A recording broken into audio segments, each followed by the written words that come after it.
আরেকটি সেমিফাইনাল খেলবে সাকিব আল হাসানের দল।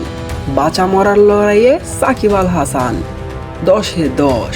এদিন মন্ট্রিয়াল রয়্যাল প্রথমে ব্যাটিং করে। সব সুলভ জশ ব্রাউন, দিলপ্রীত ওপেনিংয়ে নেমে বিধ্বংসী ইনিংস খেলেন। জশ ব্রাউন 11 বলে 19 রান করে আউট হন। তখন উঠেন সাকিব আল হাসান, ওয়ান ডাউনে নেমে 7 বলে 11 রান করেন 157 স্ট্রাইক রেটে। সাকিবও 11 রান করে আউট হন। পাশ আগলে রাখেন দিলপ্রীত। এর আগের ম্যাচেও বিধ্বংসী ছিলেন দিলপ্রীত। এই ম্যাচে আরও বিধ্বংসী 18 বলে 57 রান করেন। তার খেলা ম্যাচে 5-6, 5-4 মারেন। দিলপ্রীত বলারের এক ওভারে চোখে সর্ষে ফুল দেখে বলার 3-4, 2 ছক্কা একই ওভারে। তাতেই 130 রানের পুঁজি পায় মন্ট্রিয়াল টাইগার্স। ফিল্ডিংয়ে নেমে মার্টিন গাপটিলরা সাকিব আল হাসানের দলের কাছে দিশেহারা।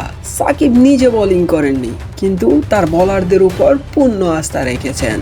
অ্যান্ড্রু টাই, ইসরো উদানা দুইজনই অসাধারণ বোলিং করেছে। টাই 2 ওভার করে 7 রান দিয়ে নিয়েছেন 1 উইকেট। উদানা 2 ওভার করে 12 রান দিয়ে নিয়েছেন 2 উইকেট। মন্ট্রিয়াল টাইগারের ফিল্ডিংয়ের সময় সাকিব আল হাসান বাউন্ডারি লাইনে ফিল্ডিং করছিলেন। তখনই বোলারের আবেদন করে ধারণা করা হয় বল ব্যাটে লেগে কিপারের কাছে যায়। ও সবাইকে অবাক করে আম্পায়ার আউট দেন না। সাকিব তো বাউন্ডারি লাইনে দাঁড়িয়েই সাথে সাথে রিভিউ নিয়ে নেন। এটাই তো ক্যাপ্টেন্সি, ক্যাপ্টেন আল হাসান। শেষমেশ মার্টিন গাপটিলদের না কানি চুবানি খাইয়ে 43 রানে ম্যাচটি জয় করে সেমিফাইনাল নিশ্চিত করে সাকিব আল হাসানের দল। হবে কি আরেকটা ফাইনাল জয়?